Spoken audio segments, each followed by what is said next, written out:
menjadi seorang ibu. Semoga ibu selalu diberikan kesehatan, kekuatan, pertolongan dan keberkahan dalam menjalankan peran mulia. Aplaus buat kita semua. Selamat juga para Bapak. Terima kasih sudah hadir. Terima kasih untuk selalu ada untuk putra putrinya. Kehadiran Bapak ini sangat berarti untuk tumbuh kembang putra putri. Untuk semua orang tua, terima kasih sudah berusaha yang terbaik ya. Betul sekali apa yang disampaikan oleh sambutan tadi ya, baik Bu Fani maupun Bu Nisa, bahwa kita tidak bisa mendidik sendirian. Kita butuh partner. Kalau kita sendirian apa yang terjadi Bu? Semrawut kan Ibu? Apa yang terjadi Bu kalau kita sendirian Bu? Kereok. Jadi monster. Apa yang terjadi Bapak ketika kita sendirian, nggak ada support system? Senyum banget. Apa yang terjadi Pak? Bisa dibayangkan tidak Bapak mengasuh sendiri? Jadi monster. Jadi monster ya. Jadi monster. Ya, kita nggak bisa membayangkan ya diri kita tanpa orang lain ya. Walaupun memang tugas utama itu ada pada orang tua, tapi support system neneknya mungkin kan, meskipun ya seringkali kita berbeda dalam pengasuhan ya. Tadi misalnya kita udah kasih batasan nih sama gadget, sama misalnya sama makanan-makanan kecilan, sama permen, switch dan lain sebagainya.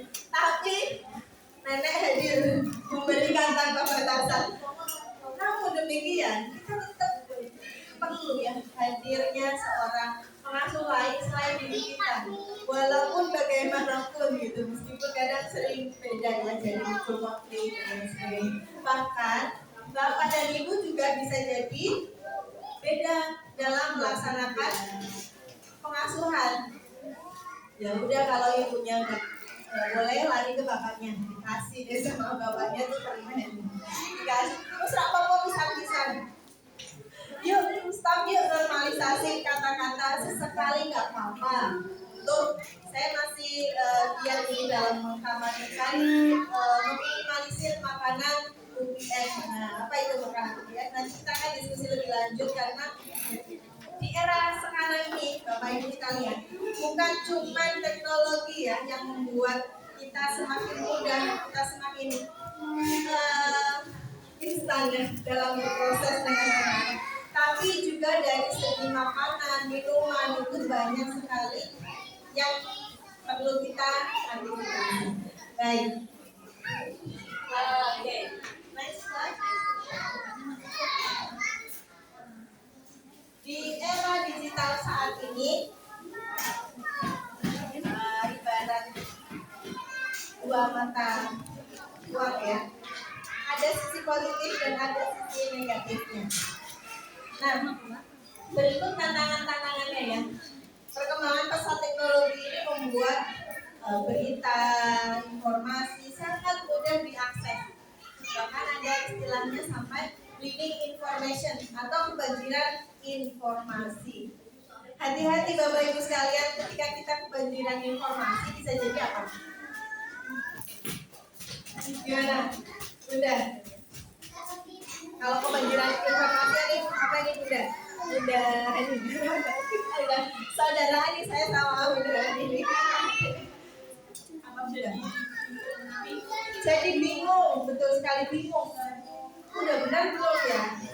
Seperti ini, kata artikel yang begini saya harus begini. Tapi kok kata artikel yang ini nggak apa-apa. Akhirnya jadi bingung atau merasa menjadi orang tua yang gagal. Aku belum bisa sesuai dengan teori ini, ya. Kalau zaman dulu pripun pengasuhan itu mengalir ya. Tapi memang kita tidak bisa samakan zaman dulu dengan zaman sekarang, karena memang lingkungannya sudah sangat berbeda. Dan akses informasi yang tak terbatas. Selain bingung tadi bisa terjadi kita frustasi atau stres. Contohnya saja dengan berita-berita pemberitaan baik musibah yang sedang dialami oleh Indonesia ini yang ada di beberapa daerah yang luar biasa dahsyatnya, kemudian ada juga pengiringan isu-isu politik dan lain sebagainya. Ini membuat kita bisa terjadi kehilangan kepercayaan terhadap suatu hal, bisa terjadi apa ya, ini kenapa begini, kok bisa begini,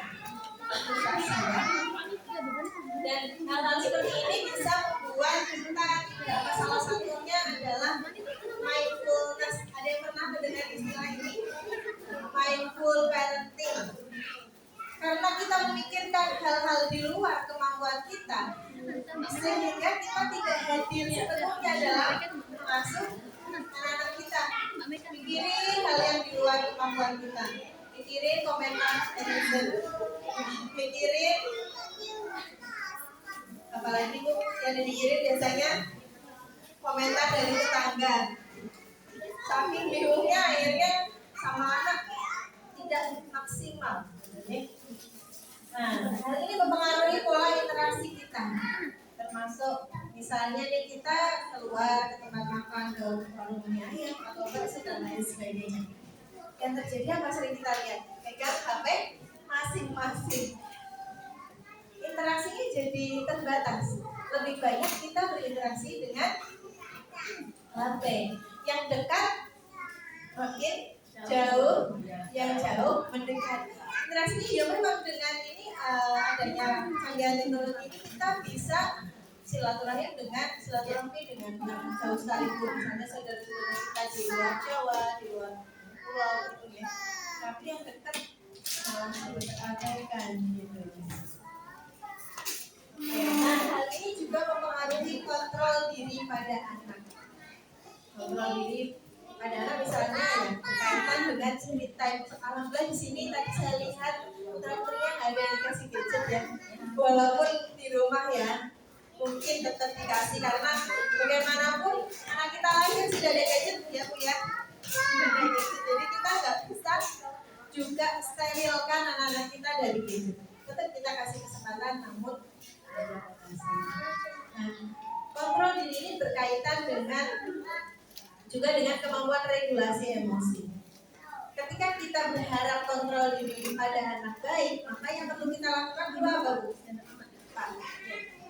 Kontrol diri kita sebagai orang tua pun harus baik. Nah, pentingnya pengawasan orang tua. Ada yang sudah kasih hadiah gadget ke anaknya di ulang tahun yang kedua atau tiga, dikasih iPhone terbaru. Alhamdulillah buatan ya. Tapi di luar sana banyak Bu. Bahkan saya pernah ada klien yang menangani kasus tentang kecanduan gadget. Jadi nyatanya ada. Saya kira apa mau di kota kecil ini ya di Pekalongan, ternyata ada dan sudah banyak. Jadi waktu itu saya kedatangan seorang anak kelas 2 SD di salah satu sekolah di Kabupaten Pekalongan karena saya domisili di Kabupaten Pekalongan. Si anak itu laki-laki datang bersama ibu dan bapak. Waktu itu datang bersama ibu dengan keluhan tidak mau ada di kelas, kemudian tidak mau mengerjakan tugas, sukanya keliling, berpetualang dari kelas 1, kelas 2, kelas 3. Teman-teman banyak yang dikenal jadi kakak-kakak kelasnya juga kenal. Dia nggak mau ada di kelas. Setiap jam pelajaran jadi keluar kelas. Nah, ketika ada bermasalah seperti ini, biasanya saya lakukan terlebih dahulu adalah tes kecerdasan. Apakah kecerdasannya ada hambatan atau tidak? Karena bisa jadi anak dengan hambatan intelektual itu memang untuk mengikuti pembelajaran susah sehingga dia lebih nyaman ada di luar kelas gitu. Kemudian saya cek, ketika saya tes anak ini keron terus sama HP-nya keron. Jadi dia pegang HP. Itu HP-nya simpan dulu, saya bilang gitu. Saya taruh di sebelah kanan meja. Jadi mejanya ada berapa? Saya di hadapan dengan anak ini. Selama mata yang sana ini lihat terus HP-nya. Jangan dikunci ya Bu ya.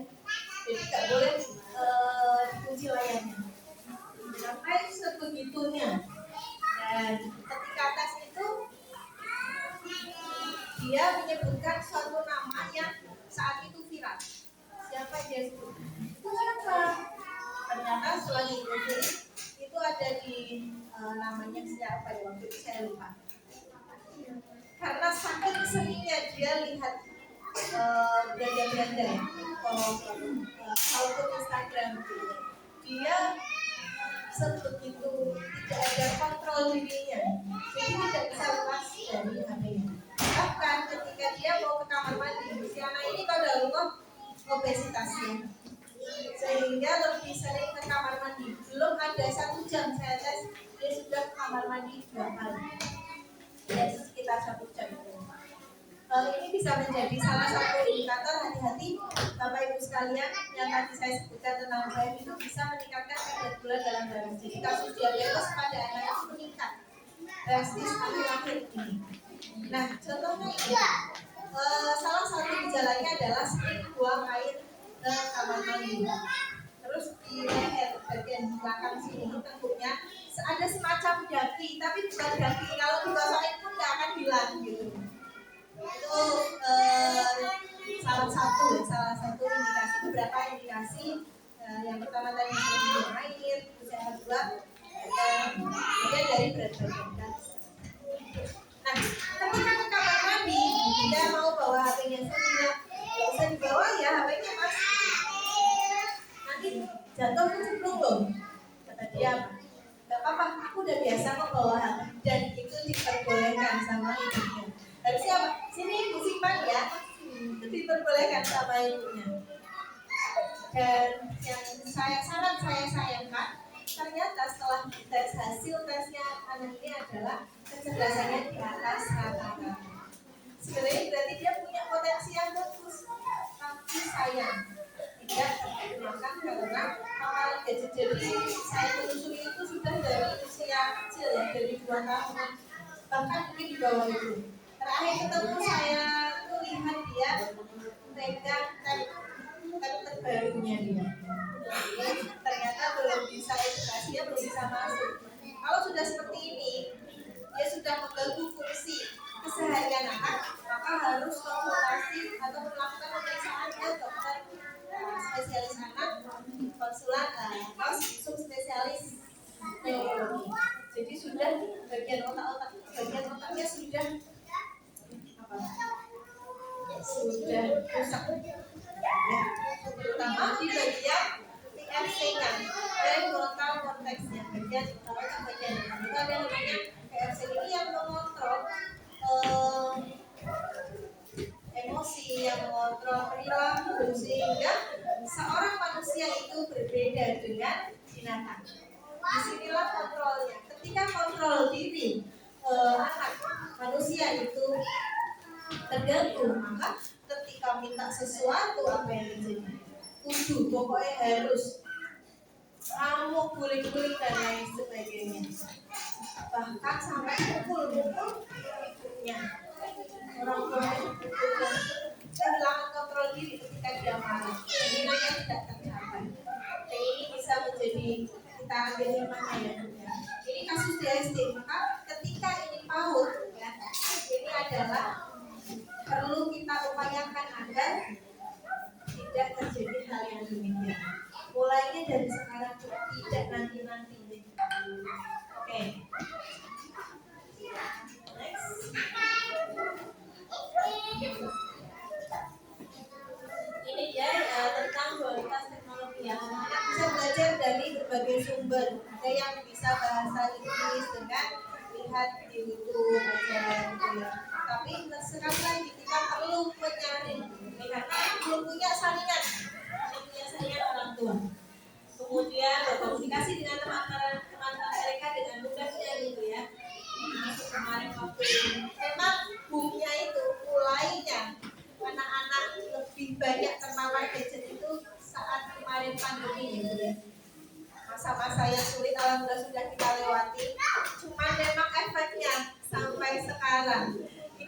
dikeluhkan oleh para bapak ibu guru di sekolah gitu ya. Luar biasa mendekati anak-anak yang terpapar gadget saat masa-masa pandemi itu memang daring begitu ya Bu ya.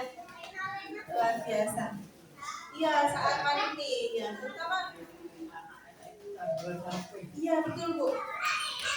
Anak mau nggak mau akhirnya orang tua ada yang tambah gadget ya. Nah, gadget ya sudah dipegangkan sama orang tua. Dan ini terjadi contoh kasus lagi yang mengerikan Bapak Ibu sekalian. Awalnya kasus ini bermula ketika anak yang dikasih HP sendiri, yaitu pembelajaran daring saat dia kelas 5 SD. Nah, sudah mulai pegang gadget sendiri dan orang tua ini kerjanya di pasar. Sehingga ketika pulang rumah belum tentu ada orang lain dan pegang gadget ini tanpa pengawasan. Kelas 6, kemudian dia dulu waktu SD katanya juga mengalami bullying. Nah, setelah kelas 1 SMP, si anak ini ketahuan sama bapak ibunya mengalami gangguan preferensi seksual. Lalu apa namanya? Kelamin. Anak ini laki-laki. Ketika mengetahui hal itu, bapak dan ibunya shock luar biasa. Saya selalu ketika si bapak ini mengetahui hal itu tidak langsung menghajar bagian, tapi saya sudah salah, jangan sampai saya tambah salah dengan melakukan kekerasan walaupun ya mungkin ini ya bisa saja beliau melakukannya. Nanti saya apresiasi itu. Bapak ibu ini datang dengan perasaan campur aduk untuk berkonsultasi. Waktu itu di bawah HP si anak ini. Saya izin ya, bapak saya buka HP anak untuk melihat aplikasi apa saja. Dan yang ada waktu itu saya tutup shock masuk badan saya bapak ibu. Yang saya buka pertama adalah aplikasi komedi. Mungkin ada yang tahu bapak ibu. Ini sebenarnya buat apa Bu? Aplikasinya seperti ini ya, untuk melakukan video call gitu ya. Dan video call ini bisa dilakukan dengan siapa aja walaupun nggak punya pilihan. Random banget. Nah ini yang ngeri ya. Anak bisa menjelajah dunia tanpa batas. Ya kalau orangnya ketemunya benar. Nah ini di layar tangkapan terakhir itu yang saya buka itu, saya sampai harus bingung mau bilang sama ini ya bagaimana.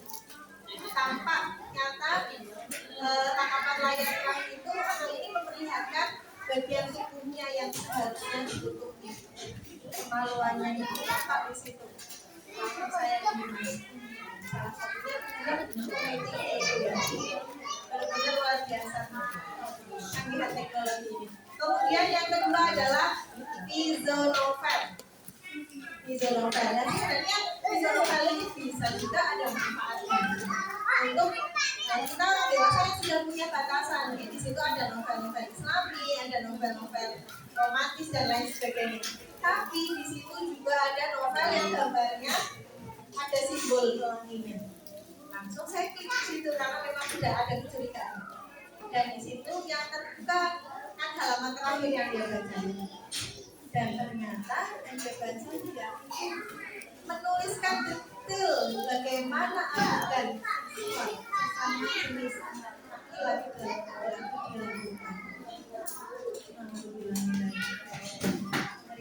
dilakukan. Begitu orang tua ini gak nyangka, bisa gak nyangka polos itu gak pernah main kemana-mana, ya mainnya di rumah, di kamar aja gitu. Kadang dulu juga ikut saya ke pasar-pasar, tapi ya memang dengan HP.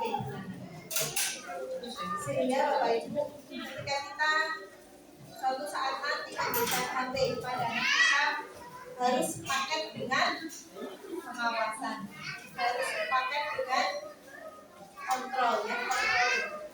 Kalaupun idealnya hingga usia remaja, kalau saya negosiasi sama anak saya itu ya semoga sih bisa ya setelah nanti lulus SMA atau masa-masa SMA akhir ini baru akan saya berikan.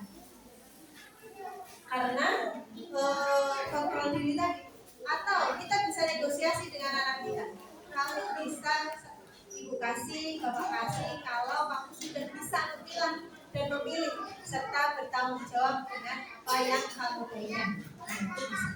Ketika kita memasuki usia balik, sudah belum dia memiliki akil baliknya, ya akalnya sudah berfungsi dengan semestinya belum, sudah bisa membedakan mana yang baik dan yang buruk untuk diri. Itu salah satu kuncinya. Oke, potensi bahayanya, konten yang tidak sesuai usianya. Baru tadi pagi saya melihat konten tentang picky story. Ada yang pernah melihat konten ini, Bu? Jadi salah satu tayangannya adalah di situ ada tokoh seorang ibu baby ya, dan ada anaknya di suatu rumah. Datang ada klien di situ disebut pakainya bahasa Inggris ya, klien baby laki-laki dan pengunjung yang lainnya berganti-ganti setiap harinya, dan bermalam di situ disebutkan, dan dalam teks dan dialog lagunya ada lagunya malam itu. Si anak ini mendengar hal-hal yang tidak seharusnya dia dengar, ada yang tertawa dan lain sebagainya, dan itu jelas di situ. Yang pasti konten-konten seperti ini bukan tontonan anak-anak, bukan konsumsi anak-anak. Orang dewasa saja harusnya tidak menonton hal-hal seperti ini, karena hal yang sia-sia ya. Apalagi anak-anak yang akan teracuni gitu ya. Konten-konten seperti itu. Nah, ini kan apa ya? Adab tidak ada, maksudnya tidak ada pendidikan adab di situ, tidak ada pendidikan tentang bagaimana menjaga pergaulan gitu. Sosok yang seharusnya itu menjadi contoh anak seperti itu, dan itu dinilai wajar gitu. Kalau mau tahu, pengen tahu tapi jangan nonton bareng sama anak ya, Bapak ya. Oke. Ya, konten yang tidak sesuai dengan usia. Misalnya gadget, paparan pornografi, gitu ya. Paparan pornografi ini tidak hanya dari nah ini suara saya. Pantas kok tadi kayaknya saya kurang semangat ya. Saya seperti kehilangan semangat. Ternyata soundnya yang kurang menggelegar. Oke. Baik, tapi tetap nyaman di ya, tetap nyaman. Oke. Paparan pornografi ini tidak hanya dari film biru ya, tapi dari banyak konten juga di TikTok yang joget-joget pakainya mini-mini. Itu pornografi loh, Pak. Kemudian game Mobile Legends, skinnya makin mahal, makin seksi, itu pornografi. Bapak Ibu ada yang di rumahnya main games online? Gak ada ya, semoga ini. Yeah. Kemudian ada juga Pak, game yang namanya Sakura School Simulator. Kontennya gimana Bu? Ada adegan hubungan yang seperti itu lah yang tidak kayak. Oke, Sakura School Simulator itu isinya gambarnya kartun animasi. Mungkin pikirnya orang tua nggak apa-apa main kartun, gamenya ada kartun. Tapi di dalamnya ada ibu yang sudah melihat sendiri ya dia. Di situ ada adegan-adegan seksual yang diperagakan di games itu. Baik laki-laki dengan perempuan umumnya, juga mengajarkan LGBT. Laki-laki dengan laki-laki, perempuan dengan perempuan. Lalu bilangnya itu yang tadi Pak. Jadi mending gak usah main game ya. Mainnya apa Bu? Pak? Mainan tradisional, jengkleng. Masih buatan di sekolah ada nggak Bu? Ada ya. Gak cuma di sekolah, di rumah juga diajak main. Aktivitas fisik Bu, Pak. Nah, ini hal seperti ini yang memang seharusnya anak-anak lakukan. Anak-anak itu perlu bergerak. Nah, kalau anak-anak lihat HP, diam saja, apa yang terjadi? Otaknya nge-freeze juga Bu, Pak. tidak ada stimulasi yang signifikan.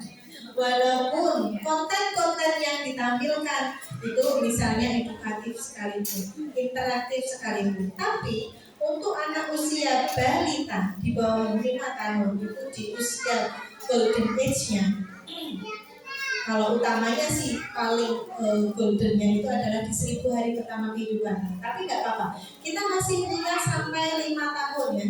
Bapak Ibu yang sekarang ada yang usia 2 tahun, 3 tahun, ada yang 4 tahun. Kita masih punya usia emas ini. Maka kita perlu maksimalkan, dorong anak untuk bergerak, dorong anak untuk bermain. Ya kalau main sendirian pasti nggak mau. Pasti bilang, aku mau main apa? Aku mau main HP aja. Sehingga memang anak usia segini ya kalau kita dorong untuk bersepeda, ya ibunya ikut, bisa sepedaan atau ibunya lari tetapnya dari belakang sambil olahraga. Kapan Bu, Pak terakhir olahraga? Udah lupa Pak? Udah lupa. Olahraga Bu Pak sama anak-anak kita ya diajak. Apalagi ini masa-masa liburan. Jangan sampai liburannya menjadikan yang tadinya jam tidurnya sudah teratur karena sekolah harus bangun pagi, karena libur bangun paginya juga libur. Karena libur aktivitas stimulasinya juga libur. Nanti repotnya ketika masuk sekolah, mau sekolah males, aras-arasan, anaknya jadi rewel, bangun paginya susah lagi. Sehingga pola tidur yang sudah baik, bangun tidur, pola kebiasaan yang sudah baik ini tetap kita jaga ya Bu ya, masa liburan ya. Jangan sampai nanti ibu guru kewalahan setelah liburan gitu ya. Atau ibunya juga, aduh gimana ini udah mulai sekolah lagi gitu. Jadi tetap anak-anak saya yang sudah SD juga begitu. Jadi saya yang sudah SD saya biasakan untuk bangun subuh, sholat subuh di masjid, habis sholat nggak boleh tidur lagi. Apapun alasannya, kecuali memang ada kondisi fisik yang tidak memungkinkan. Setelah itu ngapain? Kita bisa murojaah sama anak kita, hafalan. Nah, anak usia PAUD ini kemampuan menghafalnya luar biasa ya. Sehingga kita perlu berikan stimulasi yang tepat. Jangan sampai anak-anak gampang menghafal tuntung sahur, tentang sahur. Nah, itu gampang banget ya Bu ya. Terus apalagi Bu yang lagi viral Bu, yang ditirukan sama anak-anak dengan mudahnya. Monitor ketua. Saya tahu yang viral-viral itu dari anak saya. Ya Allah, mudah banget ya. Kalau di Wira Desa itu namanya ada nyanyi sound goreng.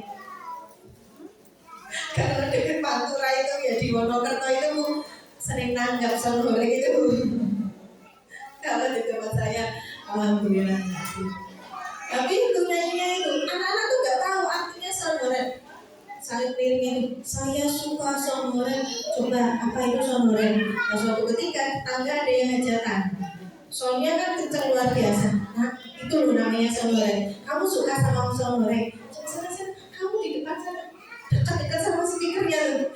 Enggak apa. Seringkali anak tuh niru kan, tapi nggak tahu maknanya. Oke. Next.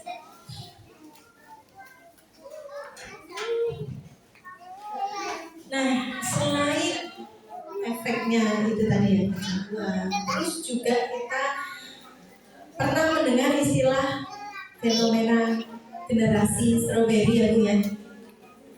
Ada yang baru pertama kali mendengar generasi strawberry? Ada yang tahu apa Bu generasi strawberry Bu? Belum tahu. Ibu belum tahu. Ibu sama belum. Siapa tahu kan sekarang itu ya strawberry itu buah yang asam, ada juga manisnya, seger, banyak manfaatnya sebenarnya.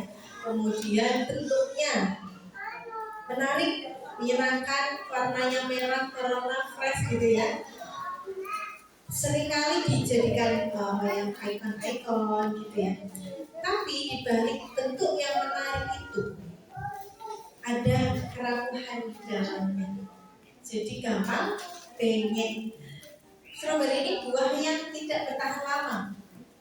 Apalagi kalau penyimpanannya tidak tepat. Ditaruh di kulkas saja hanya bertahan beberapa hari gitu ya, Bia. Nah, ada seorang tokoh pemerhati sosial itu menamakan fenomena generasi yang rapuh itu dengan generasi strawberry. Nah, sebenarnya ya tidak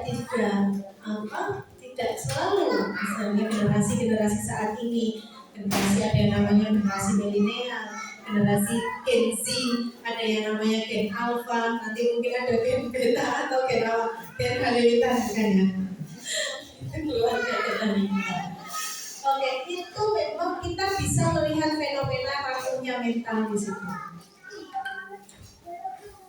Anak-anak Gen Z yang sekarang sudah kuliah gitu ya, kita bisa melihat mereka bagaimana aware-nya terhadap kesehatan mental. Baru aja tadi pagi saya suka kalau pas lagi bikin materi gitu ya, saya lihat dari medsos karena memang fenomena-fenomena ini yang bisa menjadi pembelajaran kita. Jadi ada seorang kakak yang komentari ada di pantai yang Gen Z, dia bilang, ini nih lagi stres mau ke psikolog gitu. Kesadaran mereka tentang kesehatan mental itu sangat luar biasa. Jadi sudah meningkat. Tetapi dari situ akhirnya mereka terlalu mengatasnamakan, ya biar aku tetap waras, biar aku tetap sehat mental. Aku nggak mau ngerjain tugas dulu, biarin nanti dulu. Aku mau healing dulu. Gitu. Nah, kemudian berkaitan dengan endurance, ya, daya tahan terhadap kesulitan. Kalau dulu kayak mungkin ya Bauti ngomong larene bangsa itu songo bahkan wonten sing 11 gitu. Belum ada popok ya dulu ya. Sekarang ada popok aja kita masih kewalahan. Termasuk saya sendiri, apalah jadinya kalau nggak ada popok ya di dunia ini pasti makin repot ya. Kalau saya masuknya berarti generasi milenial. Generasi milenial itu sudah ini ya, peralihan sudah mau masuk era-era digital yang luar biasa. Nah, membuat kita semakin menurun tuh endurance-nya. Susah sedikit ngeluh, nggak enak sedikit di tempat kerja, pindah kerja lagi. Jadi seperti itu loncat gitu ya, melompat sama sini. Itu fenomena yang rapuh. Salah satu contohnya. Kemudian minimnya atau semakin rendahnya empati. Jadi terima kasih.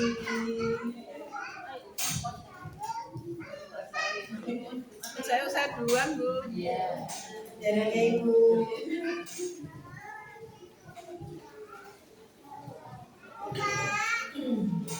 Sampai tadi empati ya. Ini berkaitan dengan kasus bullying yang semakin meningkat ya Bu ya.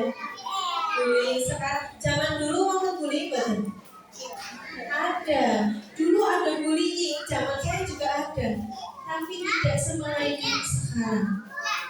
Ada yang di suatu pondok pesantren itu sama temannya itu sudah dimasukkan ke mesin cuci, digiling Bu di mesin cuci. Bilang ya, sampai akhirnya para orang tua ngeri itu. Aduh, aku mau masukin anak ke pondok pesantren gimana nanti kalau bullying. Sebenarnya bullying itu bisa terjadi di mana saja, tidak hanya di pondok pesantren. Di sekolah-sekolah reguler pun sangat bisa terjadi. Maka yang perlu kita lakukan apa? Dari usia dini kita bangun fondasi mentalnya yang kuat, yang kokoh, yang sehingga bangunannya ke atas. Ya, ibarat kata kita sedang bangun rumah nih, anak kita itu fondasinya harus kuat. Nah, ini fondasi ini dilakukan saat membangun mentalnya di usia dini, di saat-saat ini Oke, kuatkan dirinya, bangun kepercayaan dirinya, latih emosinya gitu ya, bangun empatinya, kepekaan sosialnya, ajak berinteraksi sosial dengan tetangga, dengan saudara, dan lain sebagainya. Karena itu yang akan menjadi dasar mereka berinteraksi dengan lebih banyak dengan masyarakat. Nantinya mereka akan bisa berkiprah di masyarakat. Baik. Kemudian ada gangguan fokus dan konsentrasi, anak-anak yang terpapar gadget gitu ya, berikutnya kemampuan konsentrasinya bisa jadi terganggu. Bapak Ibu sekalian, mumpung masih di kelompok bermain nih, saya ingin mewanti-wanti bahwa nanti ketika mau masuk SD,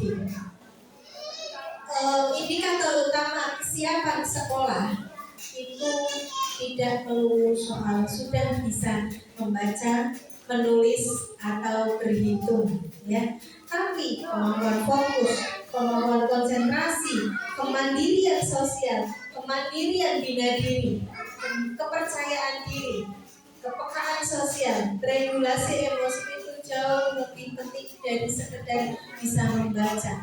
Membaca bisa membaca saja, tapi belum bisa memahami teksnya sama saja. Ya.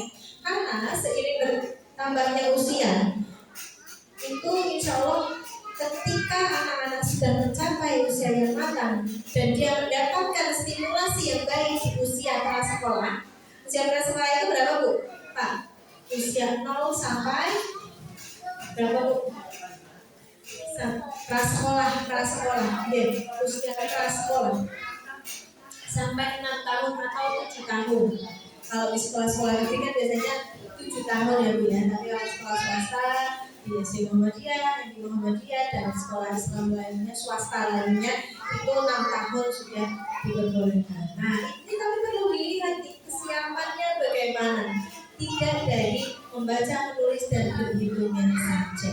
Boleh kalau misalnya mau anak kok udah kelihatannya sudah berminat membacanya, kita berikan latihan itu, berikan stimulasi itu gitu ya. Tapi kalau belum, maksimalkan aktivitas motorik kasar, terutama ya motorik halus. Seringkali saya tanya sama ibu-ibu yang konsultasi misalnya, kalau ada kesulitan belajar di SD, ini bisa naik sepeda usia berapa Bu? Masih kecil. Ada yang belum bisa mungkin sekarang kelas berapa? Kelas 3 SD belum bisa naik sepeda. Nah ini tanda tanya. Kenapa Bu? Ya soalnya rumahnya pinggir jalan, jadi gak ada kesempatan untuk bersepeda. Takut gitu.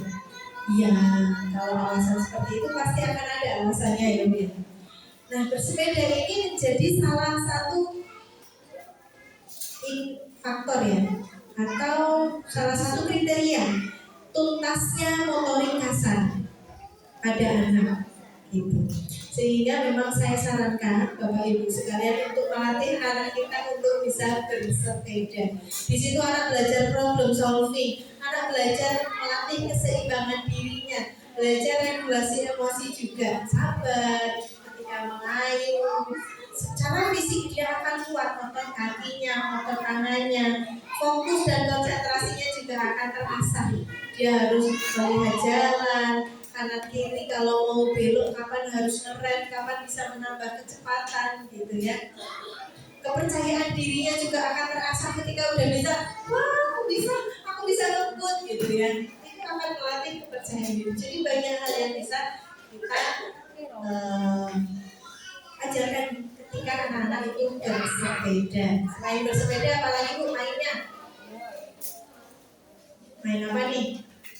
Bunda, ayah? Main pasir di pantai ya, dekat pantai. Itu manfaatkan. Takut ini lagi musim-musim bencana. Ya, kita perlu lihat kalau pas tidak pasang ini, kalau ini pertengahan bulan ya. Itu biasanya air laut pasang. Kalau pas lagi surut kita bisa main di pantai dengan anak, ajaklah putra-putri kita ke pantai. Sekaligus bisa menjadi terapi Bu. Kalau lagi batuk pilek itu, kalau biasa saya buktikan sendiri di sana bersih-bersih terus mandirinya pada keluar. Pulang-pulang anak jadi makin happy. Kemarin ada yang bilang, aduh aduh Bu Vivi, saya kalau ngajak anak ke pantai itu lagi curhat gitu ya, lagi sesi konsultasi. Jadi kalau ke pantai nanti masuk angin perutnya jadi kembung gitu. Wah, berarti ada sesuatu yang salah nih. Coba kita flashback tuh. Apakah sebelum ke pantai itu anak dalam keadaan perut kosong atau apa? Misalnya mainnya mungkin juga terlalu lama, dia nggak mau makan sudah 2 jam lebih ya. Bisa juga akhirnya masuk angin. Tapi pada dasarnya insya Allah bermain di pantai itu membuat anak-anak kita sehat. Ibunya juga sehat, bapaknya juga sehat. Walaupun nanti mungkin pas habis dari pantai, rumah-rumahannya nambah anak bawa pasir juga ya, itu lebih susah dicuci. Tapi anak happy, kita juga bisa healing ya, biasa lihat anak main gitu. Main di playground boleh juga gitu ya. Pastikan anak kita itu tersalurkan energi. Nah kemudian tentang ada pembelajar. Nah ini yang beberapa waktu lalu ini juga di komen, Menteri Dalam Negeri itu mendapatkan bantuan dari Malaysia senilai 66.000 US dollar kalau nggak salah, atau senilai berapa ya, saya agak lupa. Dengan nilai seperti itu katanya itu terlalu sedikit untuk Indonesia. Artinya tidak ada ucapan terima kasih gitu, sampai dikritik oleh mantan Menteri Luar Negeri Malaysia. Ini adabnya bagaimana? Harusnya kan menyampaikan terima kasih gitu ya. Ini menjadi seorang menteri loh. Krisis ya. Kita ada di era krisis kemanusiaan. Sudah ada musibah yang sebegitunya, ternyata masih menutup mata gitu ya, bantuan masih belum maksimal gitu. Sedangkan kita yang di kota-kota enak bisa dapat MBK setiap hari ya Bu ya. Ketika makan itu, ya Allah yang di sana ada kesusahan makan, oh ya dialihkan ke sana dulu wes gitu ya. Kita sebagai warga itu, anak kita masih dapat MBK, sedangkan yang di sana itu pada mati kelaparan. Ya, kemudian tentang adab itu, saya pernah suatu ketika saya ngajar di kelas psikologi kesehatan itu mahasiswa semester 1. Waktu itu ada seorang mahasiswa laki-laki izin ke kamar mandi. Dengan bahasa tubuhnya, karena dia duduknya di pojok sana. Mandi, oke. Dia sambil beranjak, sambil ngantongin HP-nya di sana. Dan di kamar mandi, lama sekali kok nggak masuk ya.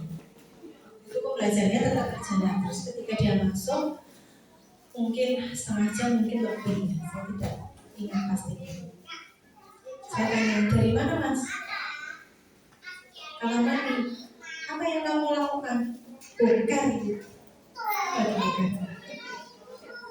Buang air besar.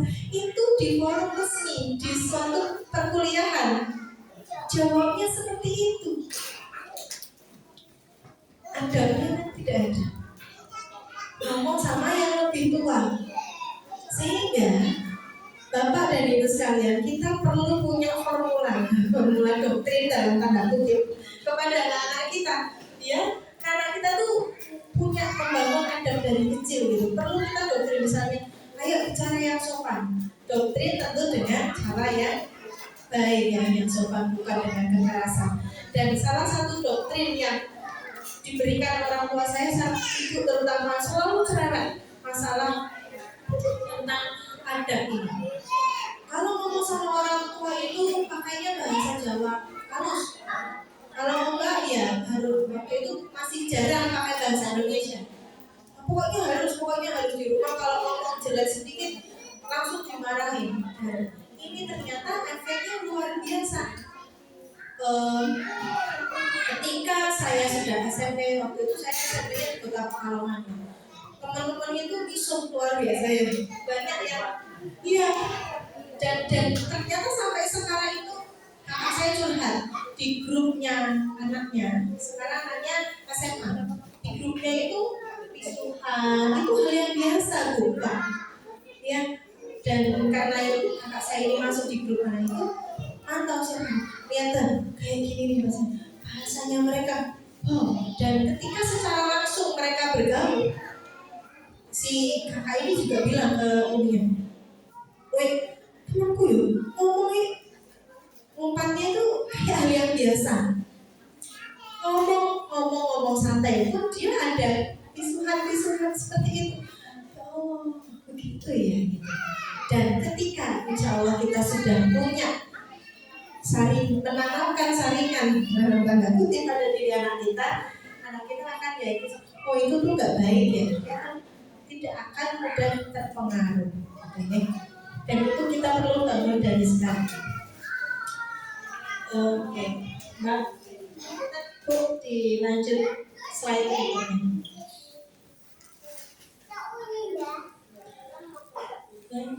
Nah ini saya berbullying ya. Kalau bullying di sekolah itu bisa berhenti ketika anak pulang. Artinya terjadinya di sekolah saja. Kalau sudah di rumah dia selamat. Tapi kalau saya berbullying, dia masih pegang HP, jadi terus. Apa kamu tadi sok cantik? Apa kamu tadi sok pede aja maju? Umpatan-umpatan yang bocor. Ada anak-anak jadi saya nggak berani ngomong. Jadinya terus kayak gitu, menyerang self esteem, menyerang harga diri anak, akhirnya anak bisa depresi terus menerusnya. Tapi saya berbullying itu yang nggak ada batasan ruang dan waktu, 24 jam. Selagi anak kita pegang setan gagai. Saya dapat istilah ini dari Bude malahnya. Bude bilang, iya setan gagai gitu. Kayaknya betul juga ya setan gagai ini ya. Gimana enggak kita kalau udah scroll juga bisa lalai. Apalagi anak kita nonton FYP ya, FYP ya, FYP. Gak ada habisnya tuh, muncul terus ya. Berada itu kalau diikutin gak ada stopnya ya. Kecuali kuota sudah habis atau wifi dimatikan. Di rumah ada wifi Bu. Siapa yang di rumahnya nggak ada wifi? Alhamdulillah masih lumayan banyak. Tapi jika ada yang sudah punya, karena mungkin ada kebutuhan profesi, ada hal kebutuhan lain. Namun memang hati-hati. Kita perlu ekstra hati-hati ketika kita punya wifi. Karena kalau beli kuota kan ada batasan. Maaf ya, uang belanja ibu sekarang untuk minggu ini sudah habis. Jangan bilang uangnya habis ya Bu ya. Nanti uangnya habis beneran. Kita boleh bilang jatah kuota atau uang untuk beli kuota minggu ini sudah habis. Nah, terus jangan sampai udah nggak punya uang lagi, nggak usah beli mainan ya. Nanti uangnya habis beneran Bu. Karena ucapannya adalah doa ya. Nggak boleh bohong sama anak kita juga. Uangnya masih ada di rekening, insya Allah. Insya Allah, amin Bu, amin. Amin. Oke, pergaulan bebas dan lain sebagainya. Ngeri kalau kita lihat tentang kasus-kasus gitu ya. Ada yang seorang gadis penjual gorengan dihabisi, sebelumnya digilir terlebih dahulu, dan pelakunya itu merasa bangga. Ternyata setelah ditelusuri pelakunya baru nonton film Blue, film yang seharusnya tidak ditonton oleh siapapun. Bukan saya bilang film dewasa ini, karena film-film seperti itu tidak untuk ditonton oleh siapapun yang beriman. Kalau nggak beriman silahkan. Kalau kita masih punya iman, ya kita jaga keluarga kita dari hal itu. Karena visi terbesar dalam sebuah keluarga adalah menjaga diri kita dari api neraka. Ku anfusakum wa ahlikum nara. Bapak dan Ibu ini punya tanggung jawab yang besar, menjaga diri kita sendiri dari api neraka dan keluarga kita dari api neraka. Untuk apa nantinya kita bisa kumpul sama-sama di surga Allah. Amin ya rabbal alamin. Jadi kalau kita lagi merasa capek, merasa oh ya Allah punya hadiah yang luar biasa untuk kita Bapak Ibu, yaitu surga yang penuh kedamaian, surga yang penuh dengan ketenangan. Kalau di dunia ini kita banyak keperongsungnya, Kalau di dunia ini kita banyak ujiannya, insya Allah. Ketika kita sabar, ketika kita bisa lolos ujian gitu ya, insya Allah. Hadiahnya bukan kayu cantik Pak, bukan bukan apa ya, kapal pesiar kalau di itu ya biasanya di tapi surganya, nikmatnya tak terkira. Oke, next di slide-nya di lanjut aja. Oke. Ada juga waktu itu di Batam ya Bapak Ibu, seorang ibu menenggelamkan 2 anaknya. Bahkan ibu ini sebenarnya mau ikut menenggelamkan diri, tapi qadarullah selamat. Tentu bukan sekedar ibu tega menenggelamkan anaknya, tapi ada apa di balik ketegaan itu? Seorang ibu itu kan fitrahnya punya kasih sayang yang luar biasa ya. Allah titipkan rahim di dalam tubuh kita. Rahim itu kan kasih sayangnya Allah ya. Rahim itu maha penyayang, pengasih atau penyayang Bu? Ar-Rahim, pengasih ya, maha pengasih. Ar-Rahman Ar-Rahim, maha pengasih lagi maha penyayang ya, penyayang. Itu ada di dalam diri kita, sehingga ketika kita kecewa luar biasa pun kita masih punya rasa maaf yang luar biasa gitu ya. Tapi memang sebagai manusia kita punya keterbatasan ketika kelemahan atau ujian kita sangat luar biasa, kita tidak punya support system. Mungkin si ibu ini juga tidak ada dukungan dari suami, atau waktu itu saya pernah ada yang berkonsultasi dengan saya, seorang ibu muda, anaknya 3, merasa sangat lelah dengan kesehariannya. Si suaminya ini bekerjanya di suatu instansi perbankan gitu ya, berangkat pagi pulangnya malam, jadi walaupun satu rumah interaksi atau komunikasinya sangat minim ibu ini. Dan ada salah satu pertanyaan yang sangat mengguncang, pertanyaannya sepele mungkin bagi seorang suami tersebut.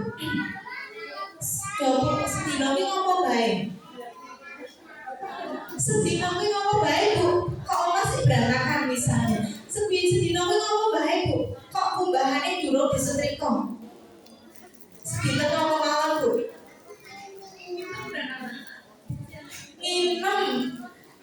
Nginem dan urusan anak-anak itu gak ada habisnya Pak. Jadi mohon dipahami ya, kerjasama. Kalau bisa ibunya udah nyuci, dibantu jemur. Insya Allah sudah ya Pak ya. Yang hadir di sini itu pasti sudah membagi perannya dengan ibu ya. Jadi jangan sampai beban itu berat di satu pihak saja, berat sebelah gitu.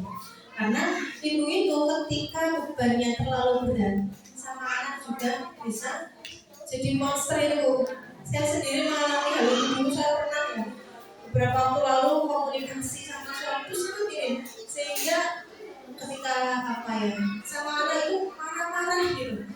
Setelah saya berusaha memperbaiki komunikasi, karena 99% itu kegiatan yang paling banyak dilakukan dalam sebuah pernikahan itu ada apa Bu? Komunikasi pernikahan. Nah, kalau itu tidak tercapai, ya maka memang kita perlu memperbaiki. Kita nggak bisa untuk pasangan kita untuk memperbaiki dulu, tapi dari kita dulu. Apakah kita sudah memenuhi kewajiban dan lain sebagainya gitu ya. Nanti bisa di next session tentang konseling pernikahan. Jadi kemarin saya isi tentang hal ini juga, bagaimana mengatasi konflik di dalam keluarga. Kemarin hari apa ya, saya Sabtu ada kajian keluarga di Landung Sari. Oke, nah ini yang berita terbaru Bapak Ibu. Ini berita yang ditulis tanggal 10 Desember. Menteri Kesehatan terima 1000 aduan gangguan jiwa. Anak-anak 5 kali lebih rentan mengalami kecemasan. Anxiety itu kecemasan. Selain kecemasan, angka yang tinggi juga ada namanya depresi. Anak-anak bisa juga loh mengalami depresi. Buktinya anak SD beberapa waktu lalu itu dia mengalami perundungan atau bullying, itu akhirnya nggak tahan dan akhirnya bunuh diri. Ada juga anak SMP yang tidak tahan dengan tekanan dari keluarganya, memilih untuk mengakhiri hidupnya sendiri, itu depresi. Nah, Menteri Kesehatan Budi Gunadi Sadikin mengungkap tingginya temuan kasus masalah mental pada anak-anak yang menyentuh usia anak 5 kali lebih rentan gitu ya. Nah, kenapa demikian? Karena adanya teknologi baru seperti gawai yang mereka pakai terus-menerus. Oke, walaupun nanti putra putri ibu sekalian sudah masuk usia sekolah, sekarang belum usia sekolah bu, sekarang masih latihan sekolah, masih usia bermain. Nanti saya mohon ketika anak-anak sudah diberikan HP gitu ya, kita berikan juga pengawasan. Atau kalau masih bisa ditahan, bisa dilihat, pinjami dulu saja. Ya, pinjami, awasi, dampingi. Oke. Next. Maka dari itu kita perlu membangun yang namanya literasi digital.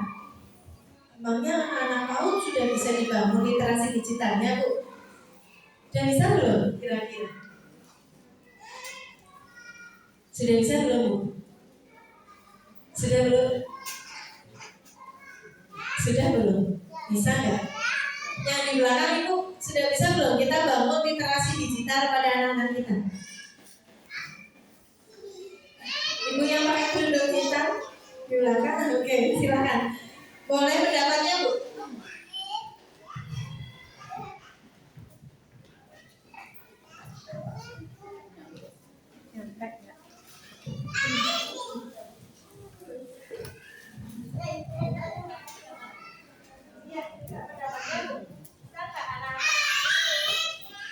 Back dulu. Back dulu.